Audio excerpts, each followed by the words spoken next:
He's running late for something. Yeah. What do I?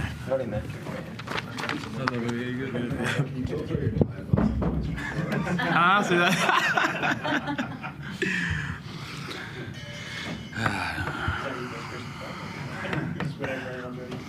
Pretty good response from the other night, Simon. I was pretty pleased with that. Yeah, no, it was a lot better. Wasn't happy at all with, our performance in New Zealand. Firstly, credit to them; they were amazing. But we were really bad, and we've had those letdown games on the long road trips twice now, and we've got to be better at that. So we'll review how we do those things. But yeah, look, I think it was a personal pride thing. We watched some video before we came on the floor, just of us being sieves. Of us letting them getting blown by, and just to prick at the personal pride of some guys and make sure that they're on point. We had some guys who were maybe carrying a few injuries into the game, with this bloke included, and there's no excuses. Once you hit the floor, this can't happen. What happened in New Zealand? So yeah. And specifically the starting five, I guess, was you backed in the same starting five, and they really sort of answered the call. Everyone double digits tonight. Yeah, no, look, they've been great. I don't know what we are with those starters, but we're like 6-2 or something. There've been 2 bad losses but we're like 6-2 with our starters on the floor. So obviously we've got to stick with that. They've been playing some good ball overall. I guess the response from the man to your left as well. Really good from the other night. Yeah, I know how that tank was going down the stretch there. It's like driving on empty for about 80 Ks, I think. And yeah, it was good to see him get over the line and make those free throws at the end of the game. And they troubled him a little bit at the line there earlier, but he made the ones that counted and got his teammates involved in some pretty important possessions in that last quarter. It's nothing really new in terms of the travel. I'm playing 2 games in 48 hours, but I think you're on a flight at 5 or 6 a.m. or whatever time it was. So when you have a game like that, what is it? Is it you squeeze in some film? I assume there's not much.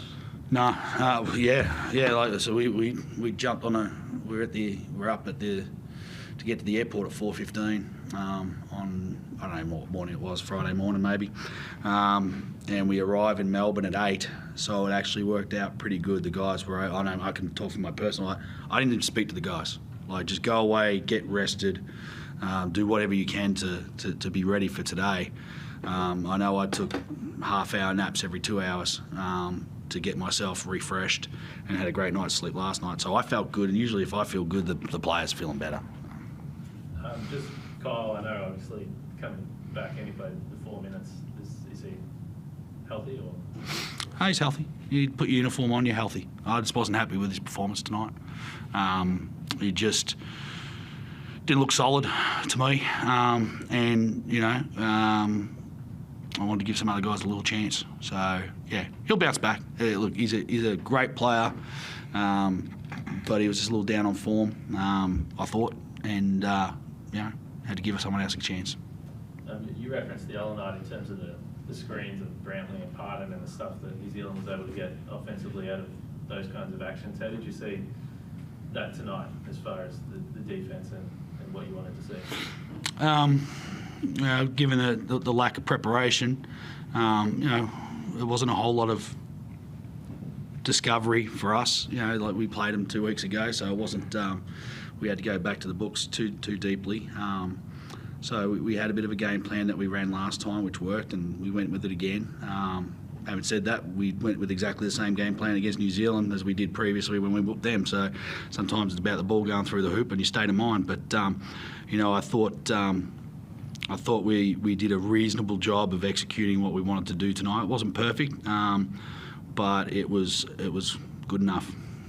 I assume you're not going to complain about it, but the 35 free throws to 8 stands out just on the box score. Thought we could have had more.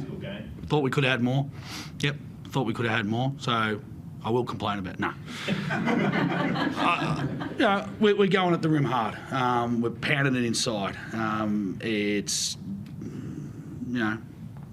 a contrast in styles. I thought there was some that were let go. Maybe some flops that were let go too. So again, maybe we could have had more. I don't think the number or differentiation in free throw numbers has anything to do with inaccuracy of the whistle or favouritism. Far from that. I think it just represented his style of play. I mean, Williams just seems to be, especially in that department, so just influential for you guys. How big is he? Has his presence been to the team this year? He's been fantastic. Everyone's talking up everybody else. It's all-star 5 centre, but he's playing as well as anybody in that position right now. He's huge for us on a number of levels. His rebounding's elite. His low post scoring, his touch tonight. That floater he had from about 12 feet. He missed so many shots around the rim, and then he comes out and the scores get tied, and he gets a little short roll. I think it was from this bloke. He's knocked down a 12-foot floater. You're just like, that's pretty special. He's got some special talents, and it's not just that. Emotionally, he carries his team a long way as well with his personality, and he's been a great find for us. Gary, you guys never let them lead the entire game. Pretty much led the way to wire a couple of times. It was tied, and yet you shot 32% from the field. So, what does that say about the kind of the resilience and this group to be able to withstand all those onslaughts and threats that they throw you all night? I think we do a pretty good job, in understanding the game. I think we got a bunch of guys that are, I don't want to say we old, but we veterans, so we understand each possession counts in the game. We understand that we can't let it be at the end of the quarter or only at the beginning. We know we got to keep the same intensity whether we up by 30 or down by 30, which we don't want that to happen. But if we keep that same energy the whole time, I think it creates a habit. And I think we got that habit now. Of course, we came from a bad game. I think traveling and stuff like that plays a part, but at the same time, again, it's we the whole unit that we got a bunch of guys that are old, and we understand what it takes to win a game, because it's we understand how the season goes, so it's each game we gotta approach it like it's a playoff game. You guys are 6-2 at home now here at the Five. It's the best home record in the league. How important has the crowd been to you guys, and I guess how much do you feel that energy, especially in tight, close games like this? To be honest with you, I have played at a lot of places and big places, and I travel around the world, and I have played in big stages, but there's nothing. One of the main reasons they don't know, but our sign is because the arena here, there's a big arena. What I found out, I think, is they play the Wimbledon tournament here, which I'm mad because Australian Open, bro. Yeah, I don't even know. Anyways, I'm not even mad because then we gotta let them have it, and we'll play somewhere else, which it will be a special tool for our fans as well. But playing at the big arena with our fans, it's something I'm looking for every time we playing. I love playing at home. If you ask me, I love it. Gary, can I ask you? Simon mentioned it earlier about that. I don't know if you want to call it a floater or a push shot that Allen pulls up from the free throw line or beyond. How difficult is that? Because every time he gets that shot, he's really efficient with it, but it's pretty rare. You know what's funny? Me and him, we really close because he speaks Spanish. And he makes those ones, but the easy ones, he smoked them. So I'm supposed to be averaging 11 assists a game. So it's when he makes those, I'm like, so why the hell you make those and don't make the close ones? And he'd be like, hey, my bad, man. It's like Coach said, he's special and he's a great guy. And again, I play a lot of plays with a lot of big players, and I think every night the energy that he brings defensively and offensively, it's amazing. Again, we got a great. I think the coaches and GM and everyone made a great job on building the team, especially also too the local players, the ones that played and the ones our practice players and everybody. I think it's great energy. I think it makes all of us feel that we playing our role our best every time. It's helpful. It's nobody stepping on nobody's foot, So I think that plays a huge part of why everybody's playing so well. Especially if you ask me, Creaky. Tonight Creaky had 16. It looked like, where's Creaky at? But I mean, if you ask me, he's supposed to be MVP of the league. But again, it's and not only for that, just what he brings to the table every day. Creaky's different. I hope you guys appreciate Creaky while he plays, because it's surprising for me that he's not playing a national team neither. And but that's a whole different subject. I don't want to get into it. But but again, it's special. You already mentioned you were on free throws, or you shook your head when Oh, Simon man. mentioned it. I mean, when you're far more efficient than that, under season. So when you're in a stretch like that, how do you shake out of it, or how do you get rid of the mental block, whatever it is? For me, it's again, it's like I've been playing for the last maybe like 7 or 8 years, and I know what I'm capable of doing. It's like I told coach every time, like, yeah, I'm missing. I always tell him it's the ball. Because we switch up the ball. I'm so used to the FIBA. Every time one of the guys bring a FIBA ball, he gets mad if I touch it, But again, I know who I am as a player and what I bring to the table. Me missing free throws right now, like, again, it's something that I don't want to say something that I work on, but career-wise, I always average 80, 90. It's just a thing of getting that little rhythm of going through the free throw line and knocking them down. But at the same time, it's like I'm not stressed about that because that's not the only thing that I do on the court. So of course I gotta get better. Today I was checking the free throws, but again we got the dub. That's the most important thing. Simon, Joe Chi, I've asked you about the defense a million times.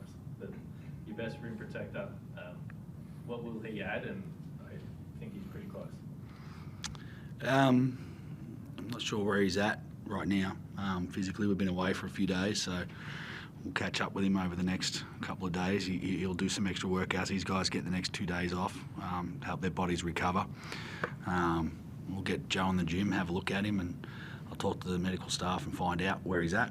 What's he bring? Well, obviously it's another low post player, another guy who can get himself to the line, a creative passer, a guy that we can play through, and a guy who can provide us a little bit of rim protection. We don't have a lot of it on this team, but he certainly brings that, and he's a unique player. There's not too many guys with his wingspan floating around the league, so he disrupts with it, and we're just going to make sure that when he comes back that he's fit and he's healthy, because we don't want him injured again, and we don't want him being injured down the tail end of the season. We've got to get it right. He came in, I think you mentioned a couple of times, a bit underdone, or he was unwell before that. Does that lend itself to you guys being even more cautious, whether it's minutes, easing his way back, given how far away we are? We've got a really good medical staff, and they'll make good choices for him and work with him to get that done. We're not going to hold him out longer. We'll hold him out what's necessary until he's right to go. But yeah, look, he might be right with the calf, but we've still got to get some work done on those lungs and get him up and down the floor a little bit because he's a long way behind. He was behind at the start of the year because of his illness. And now this injury is going to send him back there. So we've got to be patient with him. He's a hell of a player. But people forget how good Joe Chi is because they've not seen him. They've only seen him at 50% this year. So we look forward to getting him back and him playing a really key role for us. What's been your thought with your bench production so far? I mean, against New Zealand it was 16 to 62 in bench points. Tonight it was 3 to 20. Do you think there could be some major improvements there? Yeah, I'd like to score more. But at the end of the day, we were probably a little heavy with or a little shorter with our rotation today. Our starters played the majority of the minutes. I felt like the matchups were good for us there. There's ways of producing on the floor that doesn't necessarily see the ball going through the hoop. And it wasn't last game because we sucked in every facet of it, but I think it was the game before. Ruben Tarangi had a goose egg, but he was plus 35 on the game. Somebody else, and I think it might have been Junior Madut, had maybe 2 points and it was plus 28 or something. So we're productive with these guys on the floor and they're filling a role. So, I'm not that impressed if they come out and score 45 and we lose. It means nothing to me. So as long as we're getting the job done, we continue to win, that's all that matters. There's no question. Hey, I was short with the answers, bro.